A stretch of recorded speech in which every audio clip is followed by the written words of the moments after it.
Welcome to Decades of Horror, the 1970s. I'll find you. I don't give up. Sweet dreams, Elizabeth. This is episode 251, recorded September 24th, 2025. Gruesome Magazine. I am your host, Doc Rod, and this podcast is about horror films released between 1970 and 1979. Each episode, my co-host and I will tackle another classic or not so classic film from this wondrous, groovy, gory, and influential decade. With me this week are my co-host, starting off with the one and only Jeff Mohr. Jeff, how are you doing, sir? I'm doing great. Fired up to be here. He fired up. We be having fun tonight. Absolutely. Also joining us tonight is Bill Mulligan. He is a writer, director, special effects guru, all-around nice guy.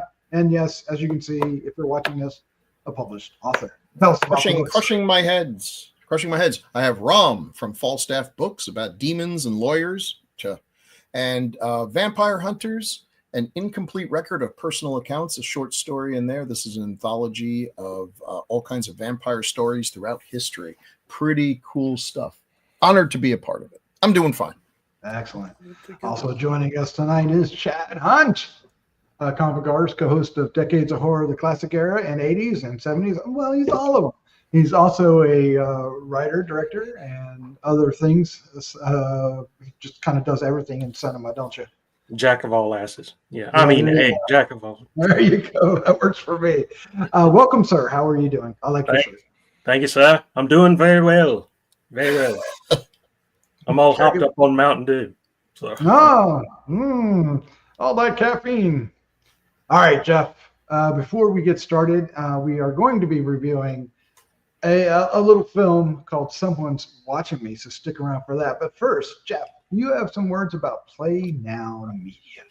Well, yeah. Gruesome Magazine and Decades of Horror partner with Play Now Media, a company with multiple squared or maybe even cubed streaming apps with a lot of interesting subgenre subjects. So, Decades of Horror, the 1970s, is on the Wicked Horror TV channel, the classic horror movie channel, and the classic sci-fi movie channel, which is how we found out that 70s are not classics. I guess as you get older, that happens. Yeah.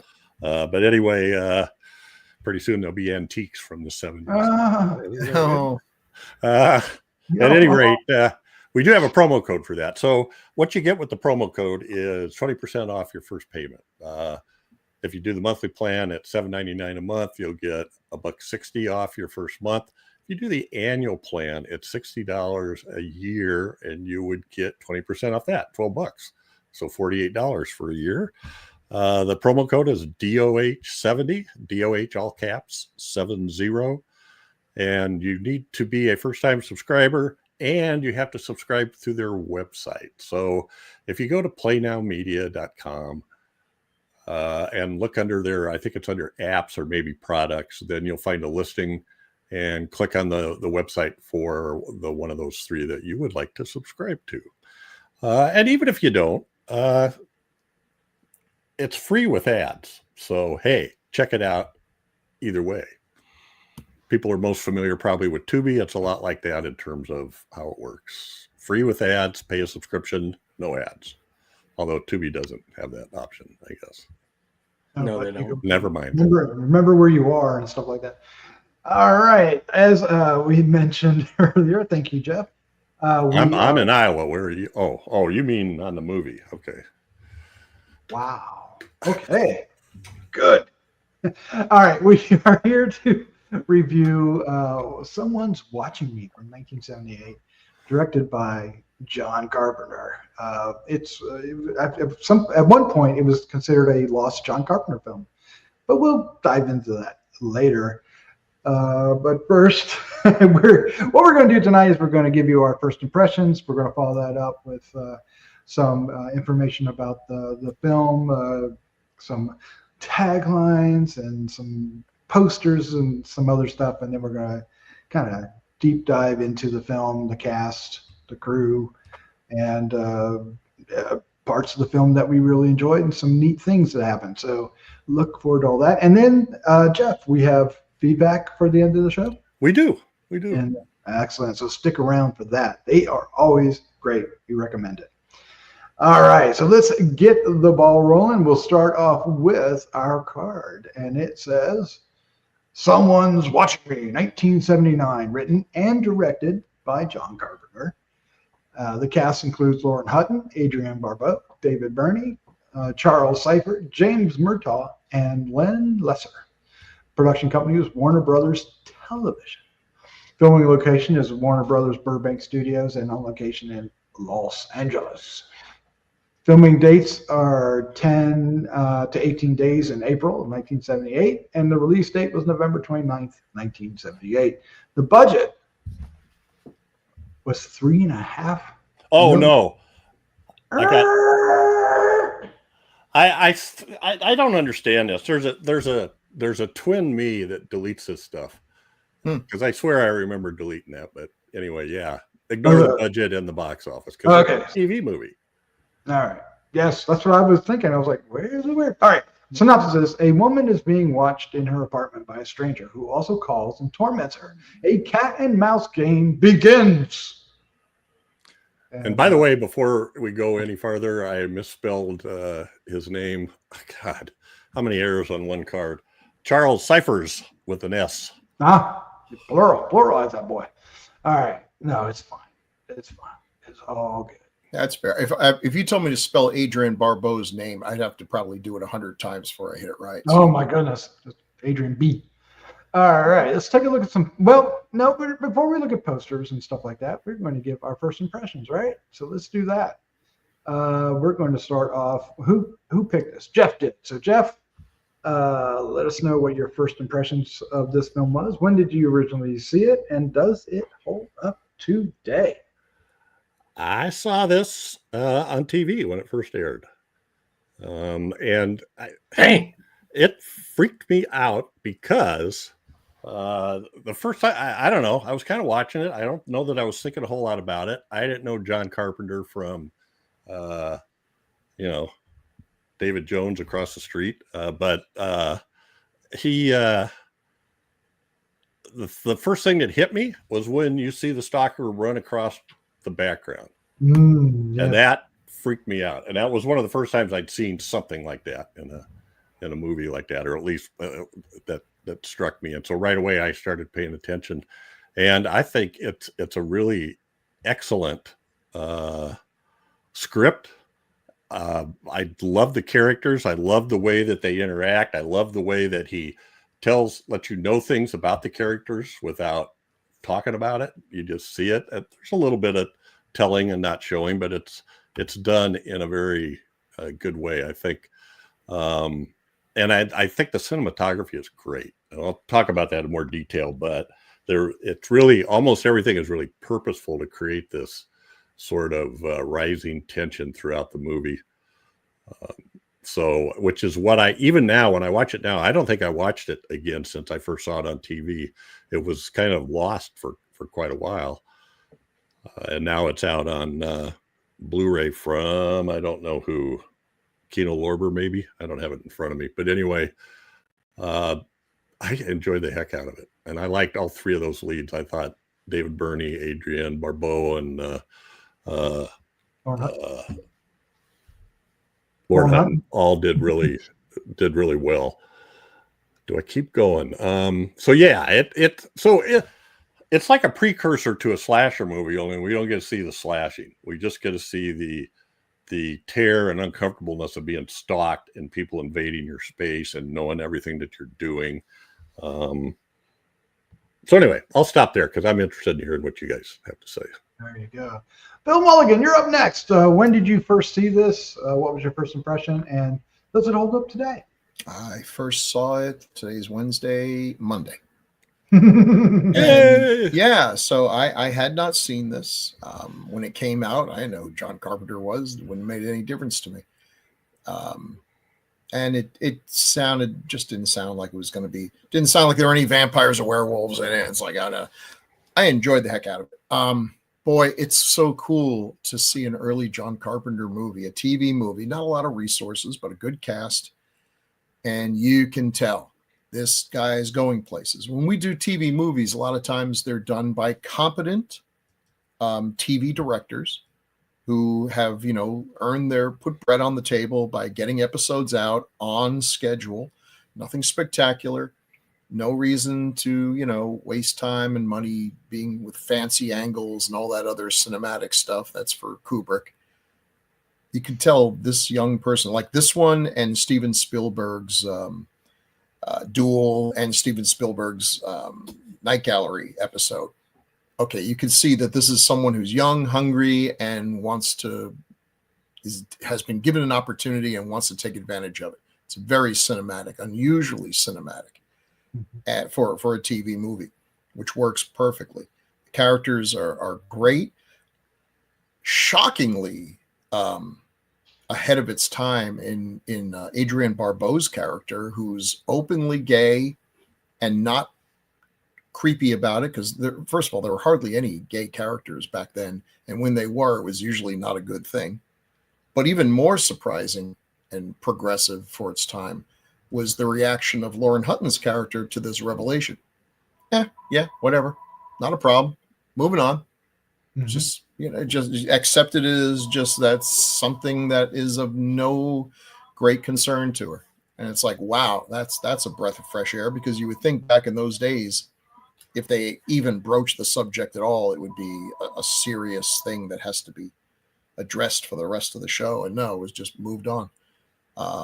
Lauren Hutton's really good. I love Adrienne Barbeau. I love her in everything. And I actually love Bridget Loves Bernie for its one season. So he didn't do a whole lot, but it was nice seeing him again. This is just a really solid film, and surprising that it's been buried so long. I don't think it was a true lost film in the sense that nobody knew where it was, but they didn't seem at all interested in putting it out there, because it's probably not what a lot of people would expect from a John Carpenter movie, but it's really good. So thank you for picking this, Jeff. I'm happy to have finally seen it.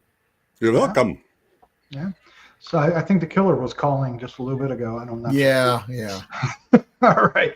What are you wearing, Bill? Oh, there you go. Well, Chad, when did you first see this? What was your first impression, and does it hold up today?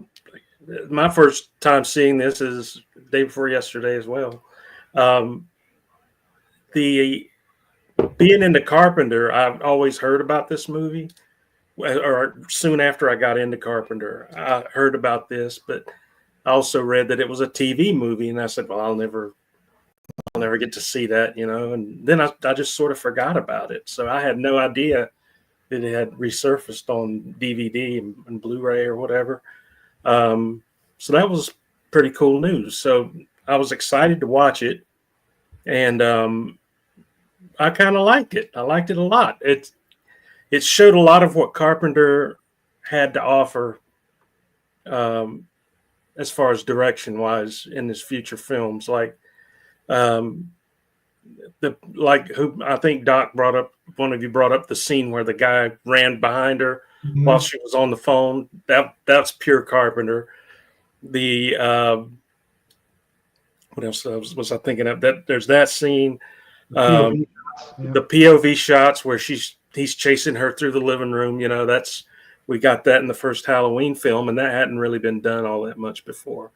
So it's a really nicely written movie too for a TV movie of the week. And I swear I've seen that guy that was the killer on different things before. I'm sure we'll get into that, but his face looked so familiar. It might have been Gargamel on the Smurfs. I don't know, but I've seen him somewhere. But yeah, this was a nice little thriller film from Carpenter, and I like it for the fact that it showed what he had to offer. Like I said, it was interesting to see that, and he gave us a good story as well, so it kept my attention anyway.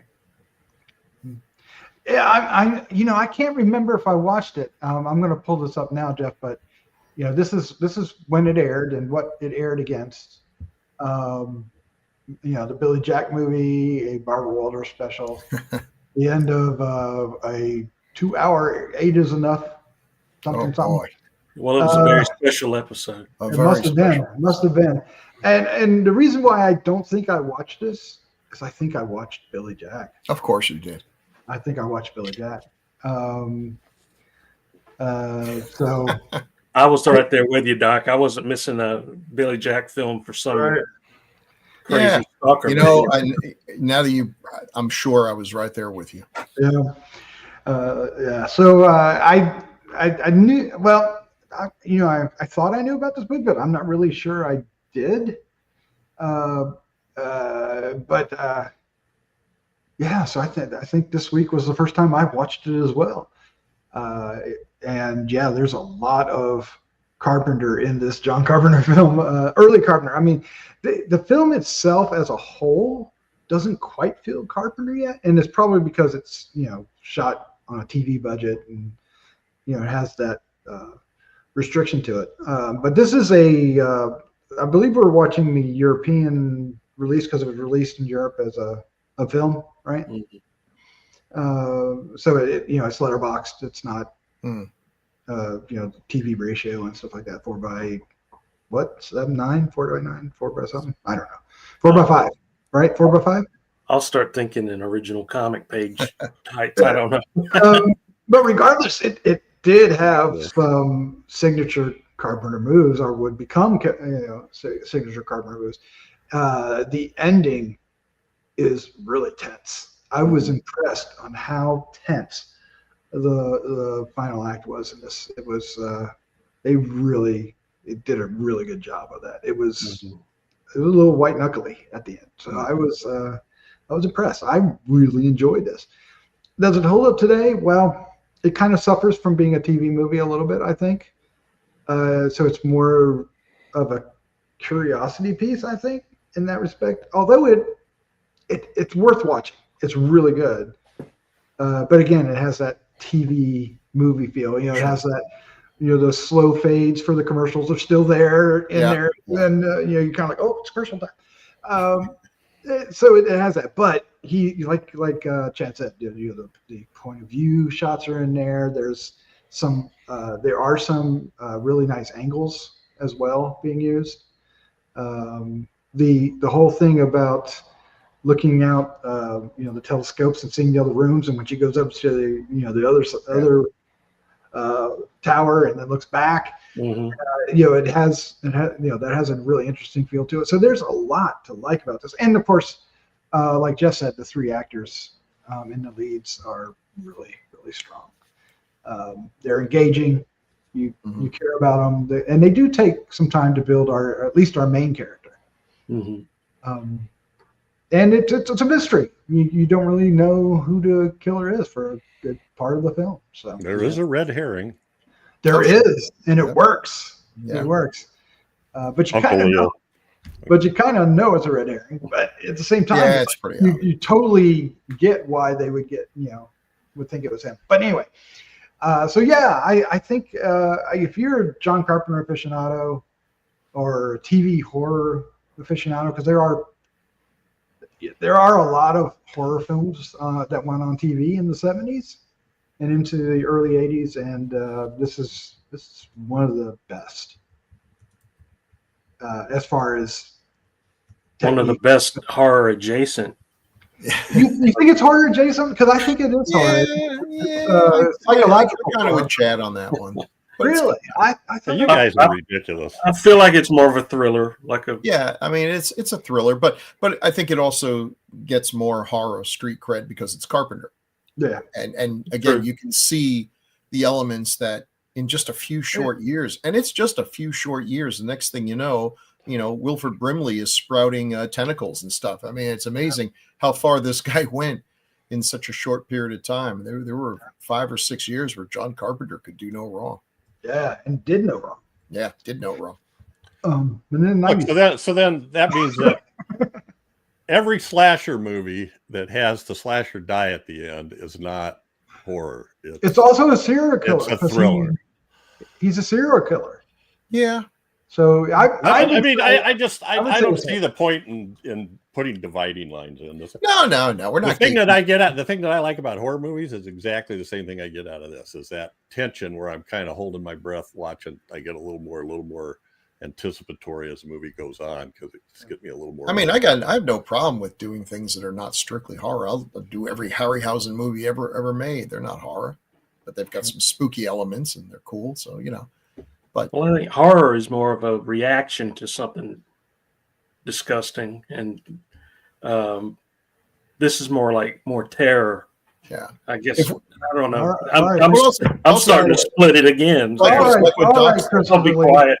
Like what Doc said, you know, they can't show much. It's a TV movie. Now, if this were made for films R-rated and we actually got to see what happened to Adrian and some of the other stuff, it'd very clearly be horror.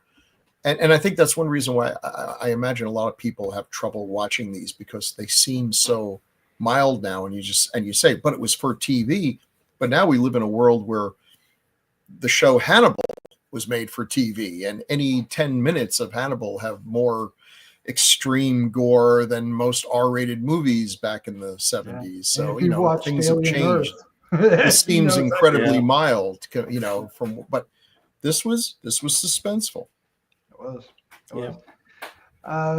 Very much so. Very much so. All right. Well, I think that's a good place to kind of ease into that.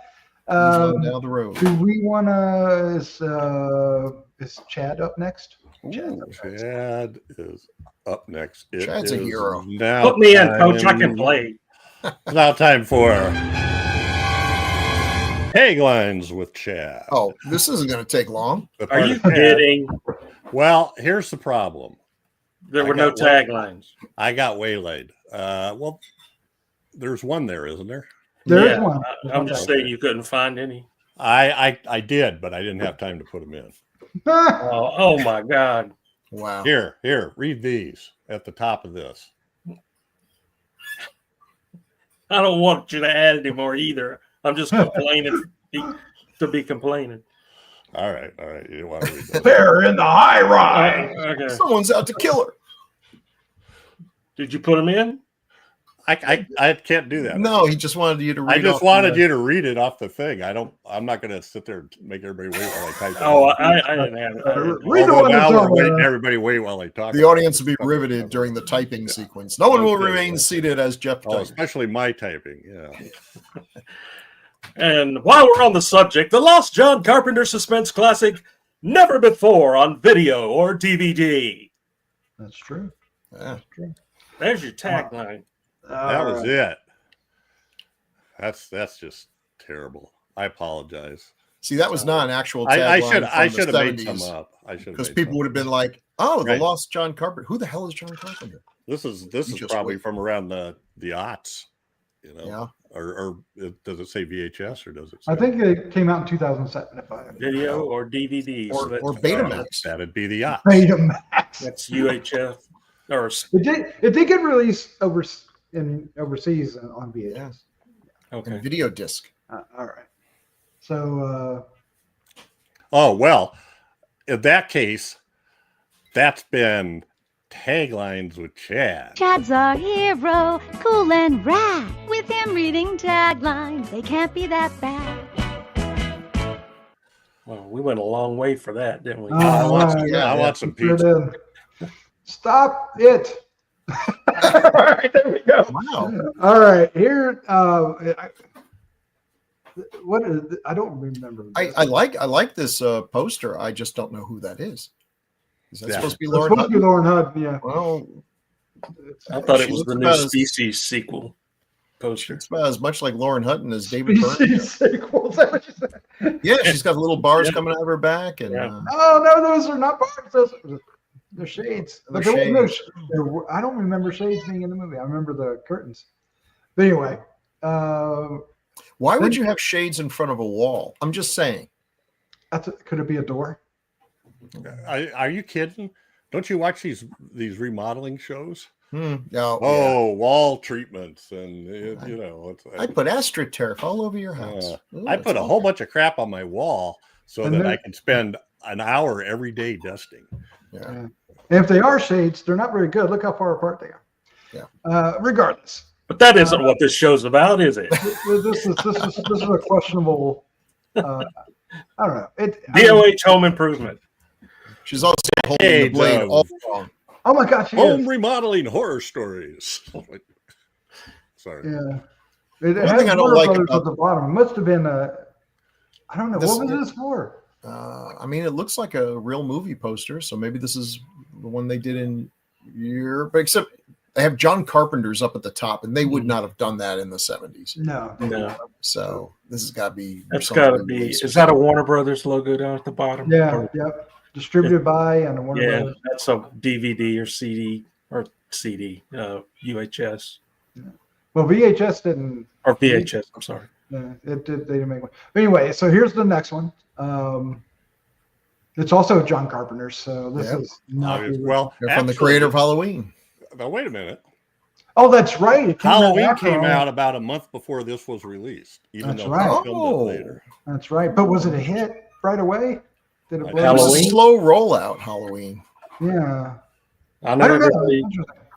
I think it was. Well, it was at least popular because Yeah. everybody was talking about it. Oh, We all yeah. heard about it, but you know, back in those days, movies didn't get released to 10,000 theaters. They, sometimes were kind of regional, and word of mouth would build, and they only had so many prints. And now, I think it's different. Yeah. Well, so Halloween was released. It says there's two of them: October 25th, October 27th. I think October 25th was like a premiere somewhere in New York, LA, whatever, and then October 27th.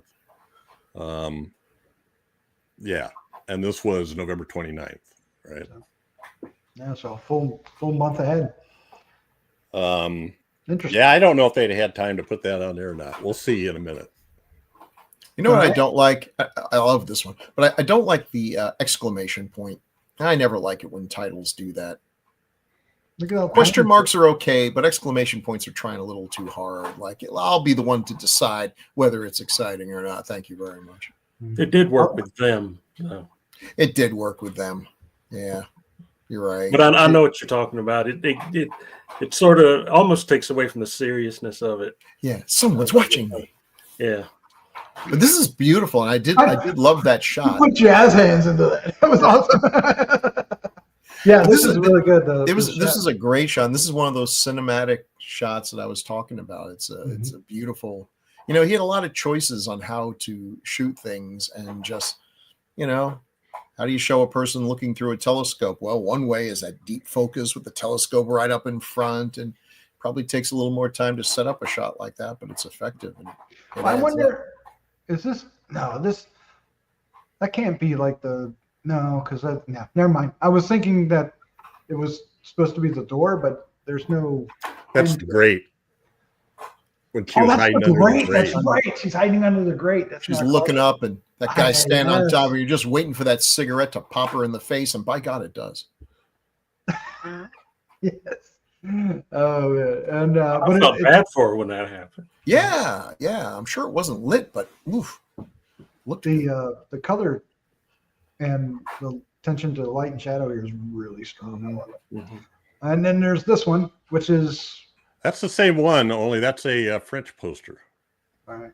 It's a And little I just, lighter. it's a little yeah, bit lighter. I like this one better. So this movie, and I think somebody might have mentioned this, but the working title was High Rise. This French title, which for audio listeners, I'm going to butcher this. Mutra à 43 étage. I don't know, but it's Murder on the 43rd Floor. In Italy, it's Pericolo in Agguato, Danger Lurking. I don't know. Procedura Ossessiva in Italy. Obsessive procedure. I don't get that either. Obsessive procedure. In Norway, Mord I blikket. Murder in the eye. Oh. By the eye? I don't know. In Sweden, Forföljd pursued. And finally, Das unsichtbare Auge, the invisible eye. I guess they're talking about the telescope. I think so. That's the only thing I guess what I like about this poster also is that the way the lighting is hitting her face, it almost looks like it's tears coming out of her eyes. Ooh, Yeah, is there's really lots cool. of good stuff. Yeah. this one has a better tone to it. The tone's great. It kind of reminds me of Eyes Without a Face. Yeah, I like the cooler colors better than the Mhm. warmer ones. Yeah. All right. That's And pretty- then we saw this briefly earlier, but let's revisit it. World premiere movie. this is TV Guide. This is all we had back in the day. Yeah. A lot of exclamation points here. There wasn't no stinking Oh, really? guide on your screen that you could scroll through. Look at this. Yeah. Lee Yeah, Michaels that's- is everything: beauty, a successful Yeah. career, a plush Learn how apartment, to a tell plush time. apartment. That's what more does a woman want than a beauty, a successful career, and a plush apartment? It's like an embarrassment of riches. But someone is watching. Someone with a That's why telescope. people Has a had taste kids. for the macabre and a twisted mind. Yes. Actually, that's pretty good. That's not bad. Yeah, Could they have picked a better horror thing. picture of Lauren Hutton? Yeah, pretty much any picture would have been better. This does nothing. Does nothing. It doesn't even really look like her, and I don't know. She looks like she's like, who's a tough broad? Me. That's who. I don't get it. Yeah, there's so many good shots from that movie they could have swiped, but I know, like that one. it's like they said, you got 10 minutes. Make a copy fast. Oh, it came off of some other thing. All right, so of course this is by John Carpenter. So here are some Carpenter films from the 70s. And I looked at the first one, did not realize it was short, and I was like, what? And I was unaware of that. There's some more eyes. Eyes of Laura Mars. So we had Yeah. script. We did There's, that one on, was it 80s? 70s. 70s? 70s, yeah. Dark Star. Have we done Dark Star? Yes. We have. Okay. Mhm. I don't remember. Have we done Assault on Precinct 13? We have not. Oh, You we sure will. we haven't? Okay. We Maybe will. we didn't. We will. We did. Sometimes we talk about stuff so many times. That Yeah, I know. That's the thing. Yeah. And Elvis. I'm pretty sure we haven't done Elvis, No, which was, I think, his first time working with Kurt Kurt Russell. Russell. Yeah. yeah, Kurt Russell's was Elvis Presley. Just I as remember this that. movie was the first time working with Adrienne Barbeau, he's a guy who, when he found people he liked to work with, he kept on working with them, Yeah. and they married. obviously liked working with him. And I think Jamie Lee Charles- Curtis, right? So Charles Cyphers was also in Elvis, I believe. And So he had the yes that time. So yeah, I hadn't realized. I was listening to a commentary on the disc by a woman named Amanda Reyes, who has a book. Her claim to fame, I guess, is "Are You in the House Alone?"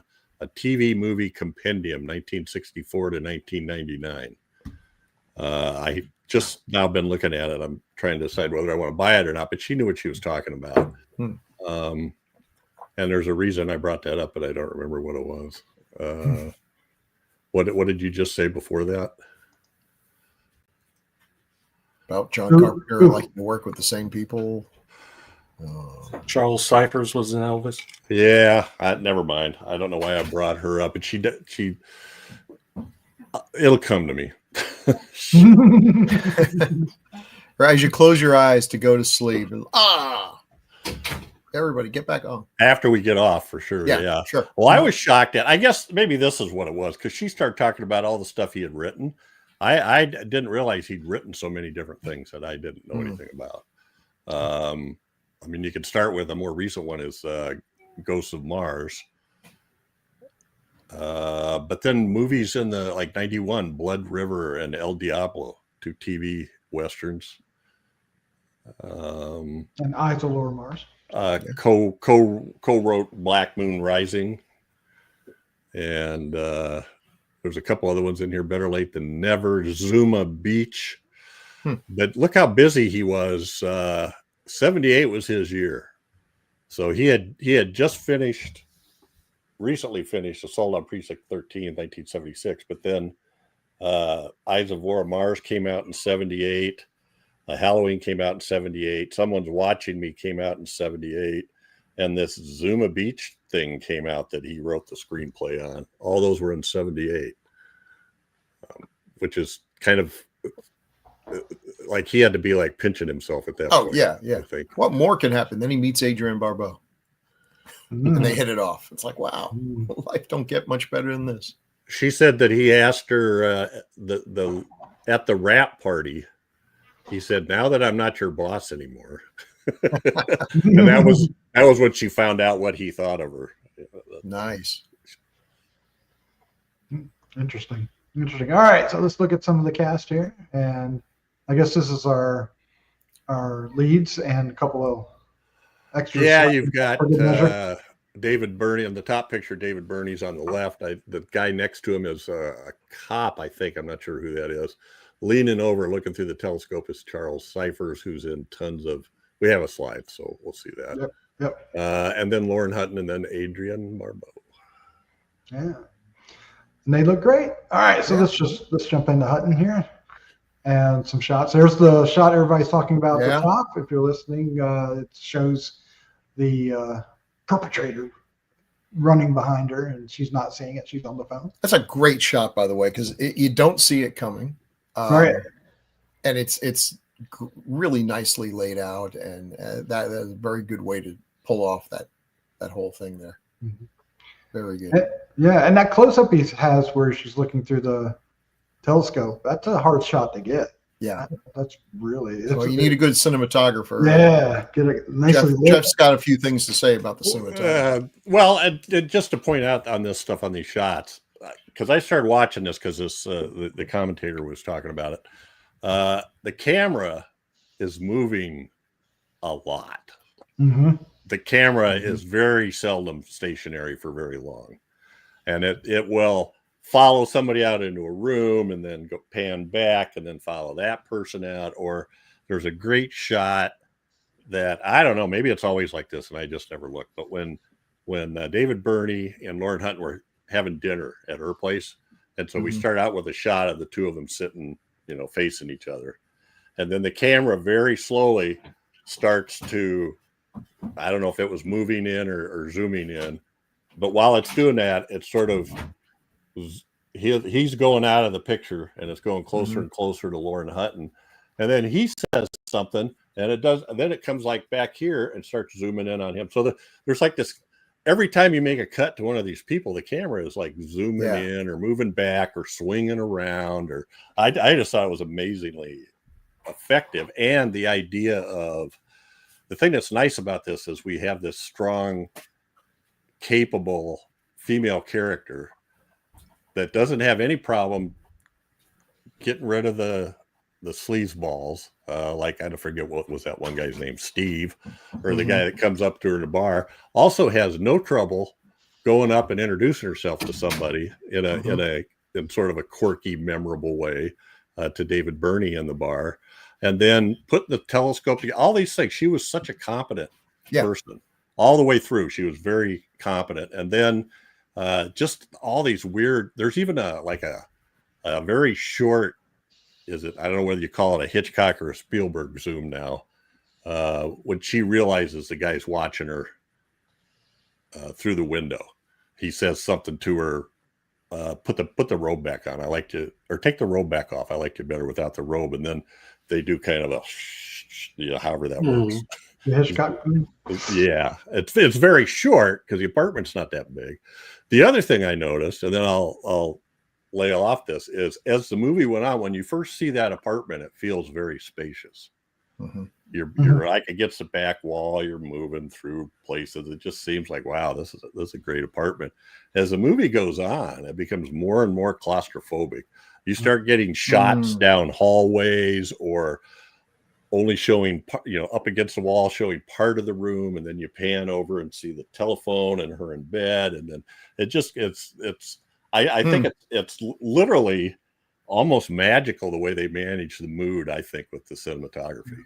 Just get a little that's a really good point. I want to watch this again to watch that, because I did notice, especially when you have such a limited number of sets, how do you keep from making the shots boring? And moving the camera definitely helps.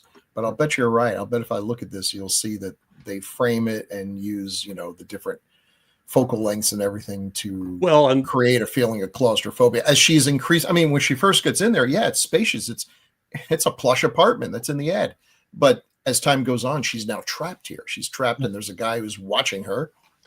And that's well, you open it up. You open it up a lot too, just by whether or not they have the curtains open or yes, I was getting ready to say that. Yep. The cinematographer is Robert Hauser, I believe. Yeah. And as I looked real quickly ahead of time, he also did The Night Strangler. In terms of things related to this, TV movie called Terror Among Us in 1981. The Legend of Lizzie Borden. Oh, that was great. The one with Elizabeth, which we did. Yeah, we did. TV movie called Nightmare, Night Strangler. I thought there was another one. I guess I was just talking about. Oh, Willard. Willard was the other one I was thinking. Willard. Yeah. So I could see that. A Man Called Horse as another famous. That's a pretty. But a lot of TV. Very influential movie. 249. Yeah, 249 episodes of Peyton Plays. Which It's a little up the time. 30 episodes of Combat. Anyway. This guy had a career in both film and TV and does a great job here, I think. Yeah, he knew how to keep things in focus. I kept looking for Dean Cundy in this list. I thought, well, maybe he was a cameraman or something, but they didn't have him anywhere. Well, he had a good one. Cundy and Carpenter, you can't beat. Right. You can't beat that combination. Those movies look so beautiful. But this one had some great cinematography in it as well. Like the middle shot. It takes. Yeah. They had to plan that out, I'm sure, and I'm sure they made that whole little platform for her to climb into just to have shots like that. Mm-hmm. And that's the kind of director Carpenter was. He's like old school. He really knows movie language and of old time movies. A big movie fan from way back, and so he knows technically going into it how he wants it to look So just give him a good cinematographer, and you've usually got something that can't be beat. Well, in that, when they had that Spielberg zoom too, then she sort of cowers back into the wall and down the wall into the bathroom, and then there's like an overhead of her. Oh yeah, when she's sitting in the corner, crouched. Just great stuff. This is another shot from that scene that I thought was really good. Mm-hmm. Yeah, where she's under the grate and you're looking down, there's just enough light, a light source coming from the left, which obviously couldn't be there, but doesn't matter. Or from her left, I should say. And just a word about Lauren Hutton. Again, one of the things that probably would have kept me from jumping at the chance to watch this is I wouldn't really expect a lot. She was a model. She was a very successful model, but models in general are not always or even mostly great actresses. And I thought she's great in this. She's super likable. As Jeff was saying, she's a strong female character, which has become kind of a dirty word now because it's done so poorly most of the time. But here it's done well. She seems like a real person, not a girl boss, just a real person, but competent, tough. And that makes us fear for her that she's being put into this bad situation, because this isn't just some damsel in distress where she's waiting to be rescued. She's tough. She can take care of herself, but now she's been put in a position where things are out of control and there's something coming after her, and nothing that she does, despite all of her competence. This is not one of those shows. This is not one of those movies where the plot is driven by everyone doing stupid things. Well, she said she had a comment too that was something like she was really proud of that work, and she felt like it was the first time she was asked to do anything but be on some guy's arm. In her movies before that. Now that's probably an oversimplification, but anyway, at any rate, she really does, and she does a great job doing that. This character in the script is she has kind of a smart aleck tone of how to get through new situations. So like she's kind of running this monologue to herself, and then she runs right into it when she meets somebody, and is kind of immediately flipping them crap and I don't know, making like sarcastic comments and stuff. But it works. She does it really well. You could really screw that up. Oh, sure. It works really well in this. You get the feeling that she's used to being in control of things and control of what's going on in her life and her job and all that. And she's now, the big challenge for her now is that I can't control this. Yeah. And that's what I guess motivates her character to find out who he is before something happens to her, which was, I thought that was a great characterization. Mhm. Yeah, and I really like the scene when she applied for the job at the station, and they just threw her in the mix, and you just jumped right into it. And I thought it was a very empowering scene for that character. Mhm. So we just talked about, I think, did we talk about that in the last episode? But how Carpenter was a fan of Howard Hawks and that kind of dialogue that talks over itself. They do that in a couple scenes in this movie. It works pretty well. Yeah, I don't know why everyone doesn't write dialogue like that, because it really does work, especially when you have even a larger cast than this and everything and stuff going on, because it just feels natural. Yeah. And yeah. Now, she didn't do too many genre films. No, she didn't. But she did do one a lot of people probably will remember as Once Bitten. And is that the one that's the one with Jim Carrey, right? Oh, yeah, it is. Yeah. So she. She was in a TV movie, The Cradle Will Fall, that's directed by John Llewellyn Moxey, who did The Night Stalker. Oh. And was a book written by Mary Higgins Clark, which was a really popular, I'd say woman's mystery is kind of the way I would, woman's mystery / thrillers. Anyway. Yeah. She played opposite Burt Reynolds in Gator. Yeah, that's right. Yeah. And who was was it in Viva Knievel? Is that Hamilton? Or George Hamilton, Hamilton? No, it's actually Evel Knievel. That's the one with actually Evel Knievel in it. Oh, that must be terrible. Evel Knievel, Gene Kelly, Lauren Hutton. Oh, wow. What? There is one where somebody else played him, right? So. Yeah, George Hamilton's the only one I remember. I don't remember him being in an actual Leslie movie. Nielsen's in it too, and Red Buttons. Oh, this is hilarious. This is it's a story. He's Evel Knievel, but if the mob has its way, his next incredible leap will land him 6 feet under. Ooh. What's the name of this? Viva Knievel. Viva Knievel? Viva. I've never heard of this movie. How's that? Gene Kelly's he's like a mechanic down at the I need a paycheck. That's crazy.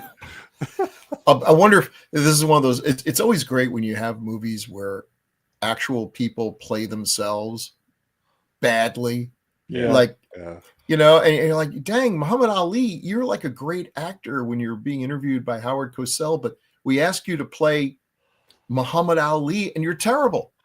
Wouldn't. I didn't think 50 Cent was 50 Cent for 1 second watching him play 50 Cent. I was watching a podcast interview. Katie Sackhoff has a podcast, and she was interviewing John Hader, the Napoleon Dynamite. Mm-hmm. And they were talking, and at some point this subject came up, and people tell them things like, well, you're just playing yourself. That's easy. And they're like, no, playing yourself is not easy. So anyway, let's move on to Adrienne Barbeau. Yeah. Who, of course, looks fantastic in this. Look at her. She's so young, so pretty. She's still pretty though. If you go to a convention, still beautiful. If you go to a convention and Adrienne Barbeau is there are few experiences you'll have that will be better than going up, saying hi, and buying an autograph from Adrienne Barbeau. She is lovely inside and out. And they had chemistry together as characters. They do, yeah. They felt like fast friends, right? And it really works, and there's a camaraderie between them that, because Lauren Hutton's character keeps wanting Adrienne Barbeau's character not to leave because she has a new job that she wants to take. Don't go. Yeah. That builds some strong relationships that really help this film move along. I didn't realize this. I got my framework, unless I'm looking at an actual number, actual years. When I think about series, I get them all mixed up because in my mind, Maude was in the like early 80s, but Maude was in the early 70s, early to mid 70s. She had been on Maude for 6 years before this. And she said that she got great. Her best advice she ever got was from John Carpenter, and it was to go smaller because she was so used to on stage and sitcoms where you have to ham it up, right? That's true. That to play something in a drama or a thriller to keep it down a little bit. So anyway, all my friends back in school had the Farrah Fawcett poster with the bikini or whatever that was on it. I had Adrienne Barbeau on mine. You were smarter than most of your friends. Hey, there was no other reason for me to watch Maude. Okay. That's right. Yeah. Well, hey, listen, be author. Let me tell you. Yeah. If you ever saw her in a bikini. Was that a spinoff of All in the Family? It was. Yeah. All in the Family begot so and the many Jeffersons. things. Yeah. And then the Jeffersons she was Archie's sister, right? Or was it? The Jeffersons is All in the Family spinoff too. Yeah. But Maude was Archie's sister. Archie's sister, I believe. Oh wow. Yeah. Sister-in-law. Was it sister-in-law? I think so. Yeah. But yeah, whatever. Well, that I would remember make the episode. Archie's I remember the brother. episode where she showed up. That show was so well written, and the two of them start arguing about Roosevelt, which you get a good education from these shows. But yeah, that was. But she was great in it, and she was incredibly sexy. But good, and yeah, she took his advice. She did go smaller, except in Creepshow where she swung for the fences, and that was also a great character because that's what you had to do with that one. Right. She's been. What has she ever been bad in? Anything? Has there ever been a project that was? If only they hadn't cast Adrienne Barbeau. Said no one ever. She's good in everything she's been in. I love her. Did you say Swamp Thing? I said Swamp Thing. Okay. Well, I mean, Swamp Thing's not a great movie, but she's good in it. Yeah, she is. Escape from New York too. I really and great voice. We got some posters of those. Yeah. The Fog. Oh my gosh. Yeah, there we go. Totally that. And look, here's someone who's worked with John Carpenter, obviously, Romero twice. Wes Craven. I mean, really, here's a woman who's worked with the Mount Rushmore of horror. Yeah. What's the one on the bottom left? That's Two Evil Eyes. Oh, that was that was the better poster I could find of it. Okay.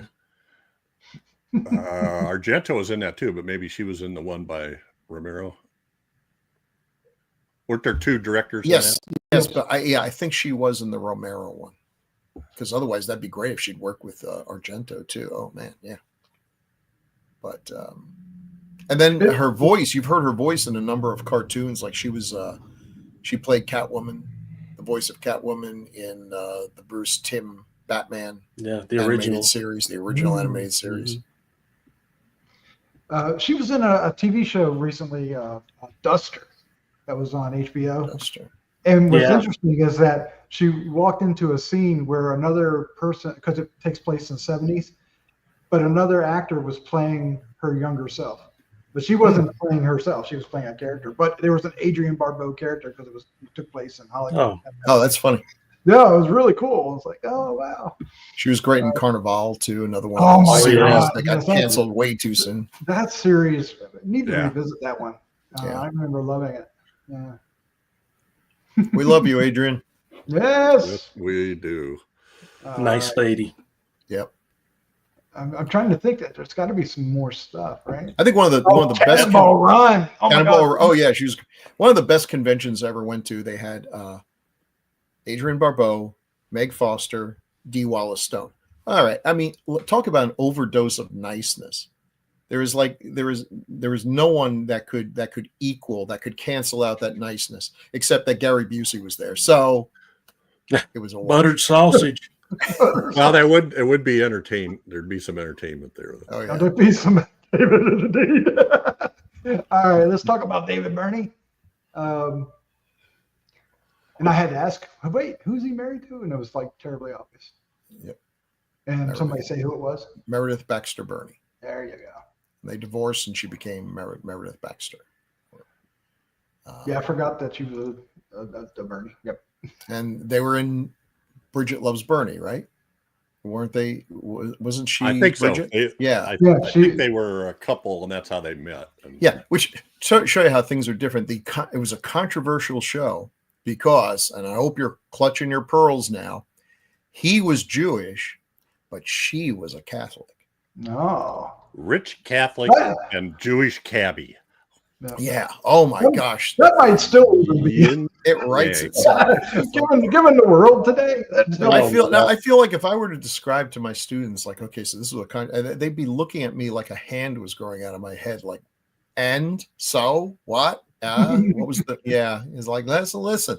I dreamed about that last night. Wow, bring the conversation to What did you dream about? No, I Bill, was imitating one of Bill's students. Oh, And that's no big deal. I dreamed about that last night. yeah. Sorry. But We can edit that out, right? No. We under no circumstances should you edit that out. He was on 22 episodes of St. Elsewhere. Really? Who do you play? Dr. Ben Samuels. That does. That's like 1 year, probably, or parts of a couple years. Yeah, it must have been just 1 year because. See, if he'd been a Jewish doctor, Bridget's parents wouldn't have been so hung up about it. But he was a cabbie. He did an episode of Circle of Fear in Mhm. '72. And Bridget Loves Bernie. Here's the thing: Nice Bridget Loves world, Bernie was a Bernie. success, and it got canceled after one season. So go figure that out. It's like they chickened out or something. I don't know. Yeah, Somebody's hit probably, list, maybe. Yeah, probably a change in owner, whoever was running it at the time, maybe. So who knows? It's weird. All right, let's move on to Charles Cyphers, who is in A lot of Carpenter stuff. a lot of Carpenter stuff. Was he the police officer? Yes. Yeah, And he's the sheriff in Halloween. right? And who's his dad? He's the dad of one of the characters. Nancy Right. Allen's character. Yeah. Yeah. Nancy Travis, Nancy Travis. Ah. yeah. Okay. Yes. whatever. Wow, I just had to pull that up. But yeah, in The Fog, he was. I'm trying to remember what there's a scene with a lighthouse, right? Pretty much the whole But movie. he's on the phone with Adrian Barbeau or something. I can't remember, but yeah, I remember. Yeah, but he's a great character actor. And then when they revived the Halloween franchise, they brought him back. Mhm. He did. Kind of awesome, right?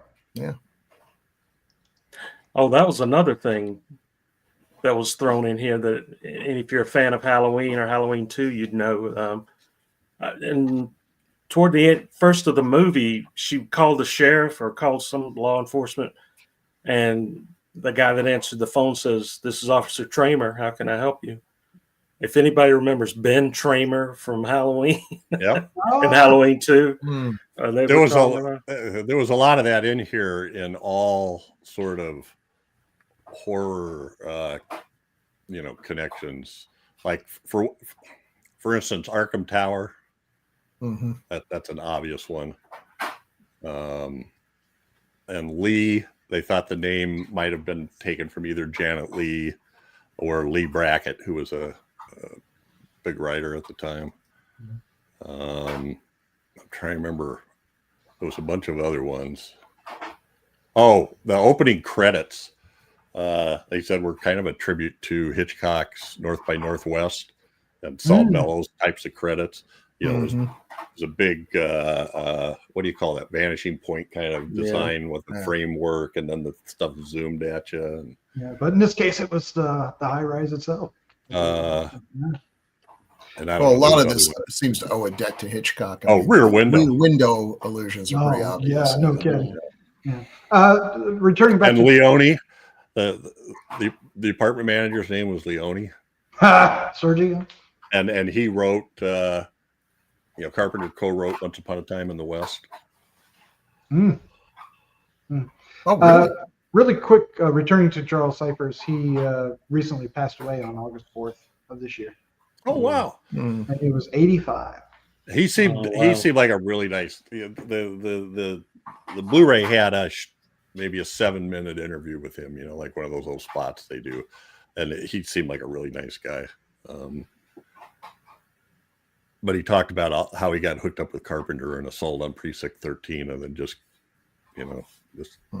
kept using them mostly for cops. But hey, what the heck?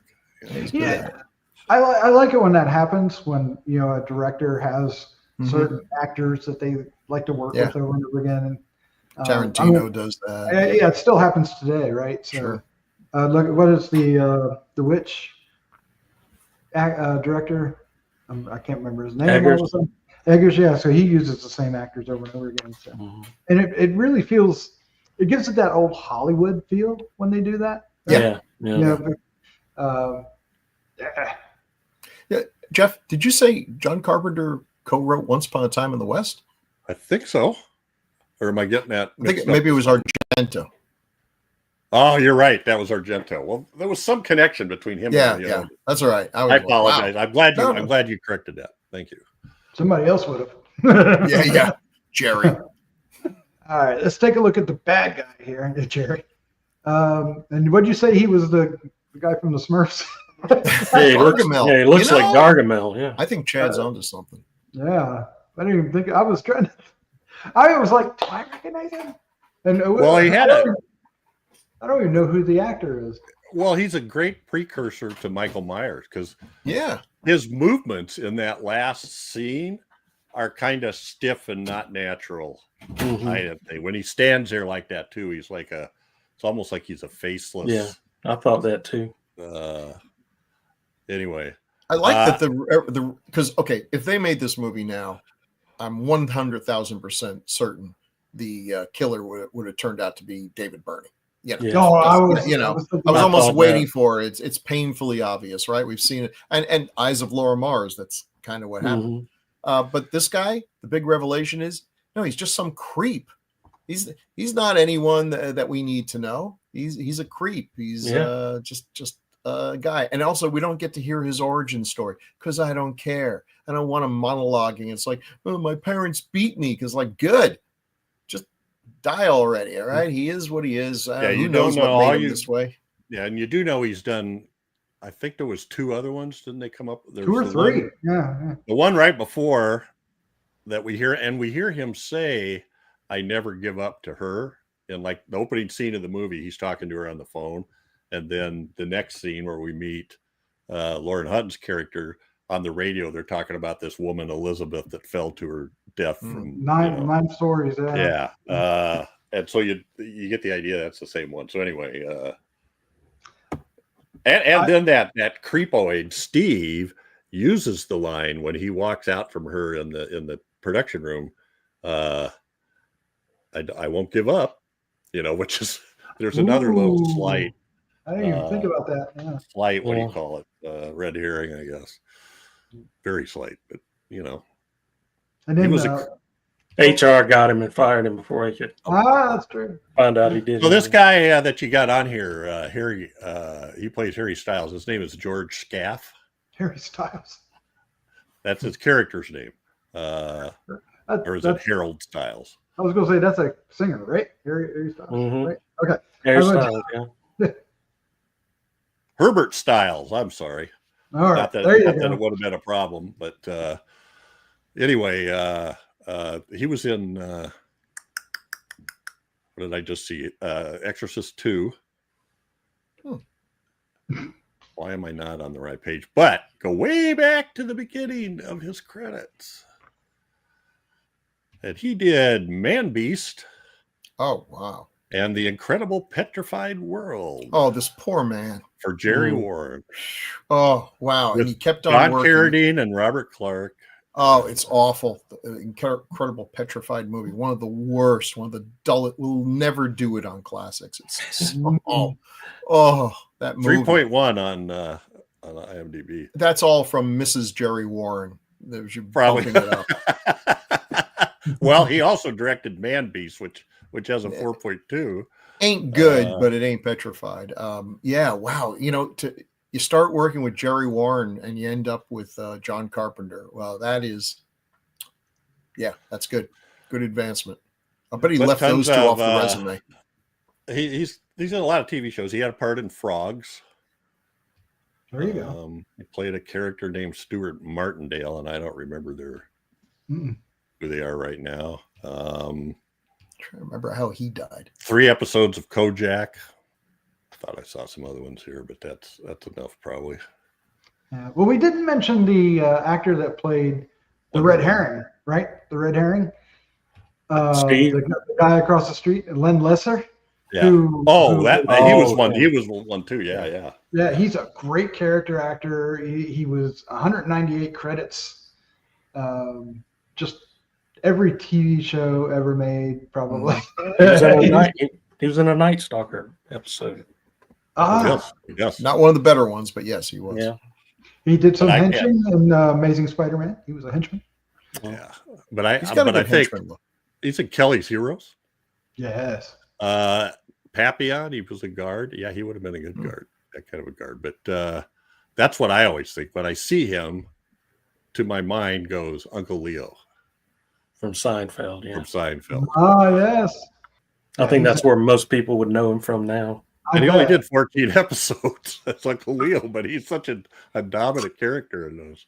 Right. He was in Ruby. If we ever cover that one. Or have we? We'll have to do Ruby sometime. It's not a great movie, but Curtis Harrington's an interesting director, and it's got a great cast. There you go.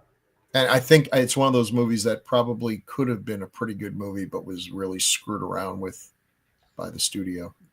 Yeah, it felt like it was meant to be a good movie. Mm-hmm. All right. Well, we've covered it. Is there any last words on Someone's Watching Me? Worth seeking out. Yeah. It was pretty good. I do. Definitely. Yeah, and I there's a lot more to it. It's got to me, there's a lot. You could watch it just as a suspense or thriller movie or whatever you want to watch. But if you want to look at the filmmaking, wow, can you really see Carpenter developing? And you could tell that he says he learned stuff in this movie that he used on Halloween. And you can see it. Yeah. He also talked about he said he had a short interview too on this Blu-ray, but he said that it was the first time working with, a studio. So with other people that had made a lot of movies, as opposed to a sold on Precinct 13 and Dark Star, and that he really learned everything from. That's the first time somebody else did the music. So he said I sat in on those sessions, and then while he's standing there talking to people, telling people where to put the music, where not to put, and there was just things that he learned even about where to put the music in and that kind of stuff from working in that. I caught it on Tubi. Is that right? That's what I watched it there too. It's a good copy. Yeah. And it's a letterbox, like I said, which is a good way to get. Yeah, and the Blu-ray's got both. I think does it? Oh. Yeah, they call it 1.33 to 1 or 4 to 3 is what the old 4 to 3. That's it. TV standard was. I think I was trying to say 4 to 5 earlier. It's 4 to 3. All right. We'd love to hear your thoughts on this film. Did you watch it when it first came out, or did you catch it now? Did you know it even existed as a Carpenter film? We'd love to hear your thoughts and reactions. But before we get to feedback, I want to interject something about Patreon.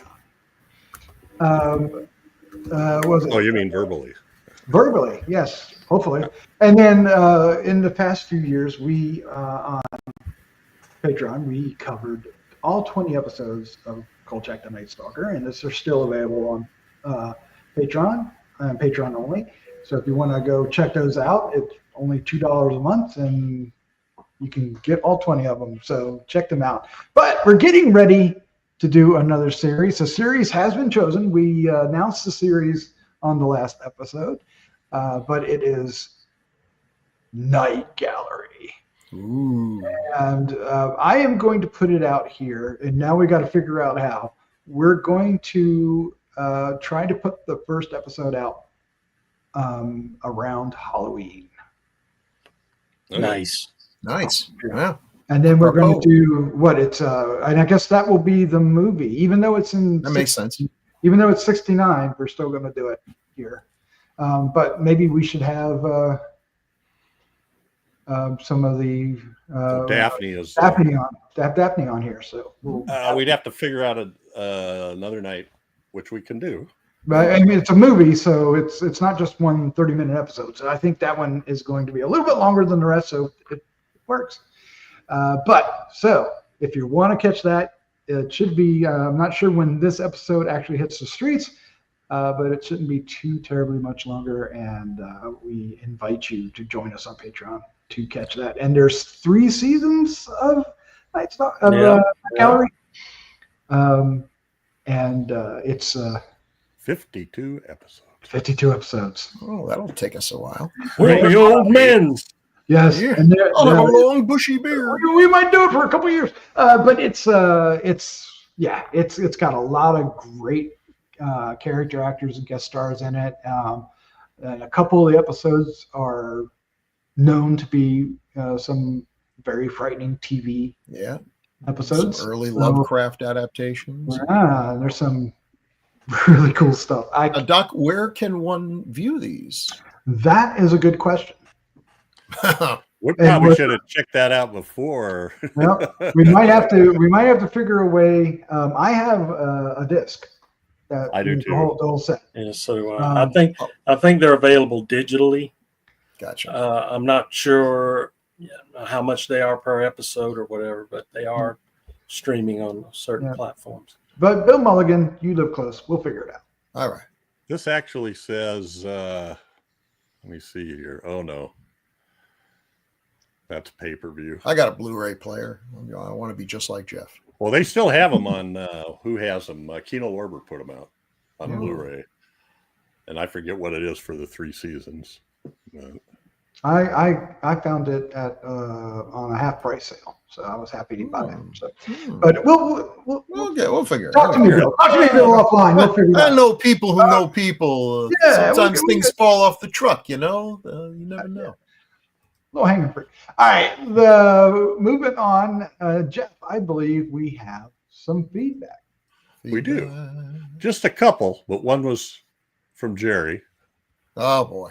So, and our episode 250, Grue Crew favorites by year, went live, I'd say about 9 hours ago. So as we're recording, we have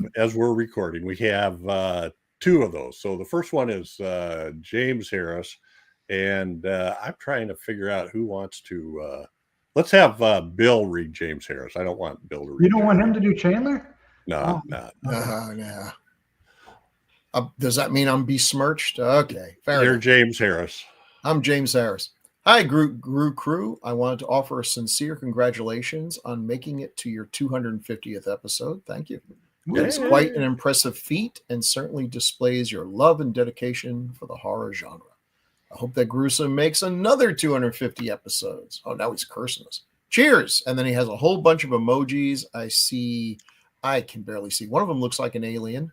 There's a ghost, an alien, a devil, and 3 like flower bouquets, party favors or something. Party favors, the poppers things. Poppers, yeah. Oh, Thank okay. you. Appreciate it, James. It is one of those things that just all of a sudden you go, holy crap, we're at episode 250. Yep. But we appreciate it. And from Jerry Chandler, Chad. Okay. This will make up for your lack of taglines. Okay. You're right. To let the half blind guy do it. Okay. Well, I didn't think about that. No. You want Bill to do it? I'll do it. I don't care. Okay. Yeah. If I mess up, I'll mess up. Fun chat, guys. Not enough Larry Buchanan, though. Yeah. The only correction that I would give Bill at all, and only because he made me do it by mentioning me correcting him, is less a correction and more a look how inspiration gets looked at in one film while the other is more in line with it. Huh? You stand corrected. I'm confused already. He's getting ready to share he's getting ready to share what he means. Bill is correct that there aren't really any zombie Stop. movies. No, I'm not going to stop. We already know, Bill. Before Dawn of the Dead, from the markets we know best, U.S., UK, European, South American, that went full-on apocalypse level storytelling, except sort of. I always find it funny that Romero totally copped to the Night of the Living Dead being inspired in no small part from I Am Legend, but Night doesn't feel like the film version of that story. Last Man on Earth. Night is actually the first day and into the first night as the outbreak happens. We don't see the end of civilization, and we even have some hope from the still ominous montage of photos at the end, making it feel like mankind is getting a handle on things. But Dawn feels like Last Man and Omega Man with regards to the apocalypse. All three are after mankind has fallen, set in an urban landscape rather than countryside. There's a bit of romance to give hope, more so in Omega, and parallels in some parts of the ending acts. Night doesn't really ever strongly feel like I Am Legend to me, but Dawn does. Interesting. So in at least spirit and inspiration, yeah, 2 movies did it, and one, well, more the book, helped inspire Night. So there was eventually a Dawn. I always found it odd that people trip over themselves to compare Legend and Night, but almost no one I am aware of talks about how much more Dawn actually feels like Legend, Last Man, and Omega. Yeah, we don't trip over ourselves saying that. Never mind. Yeah, we don't care.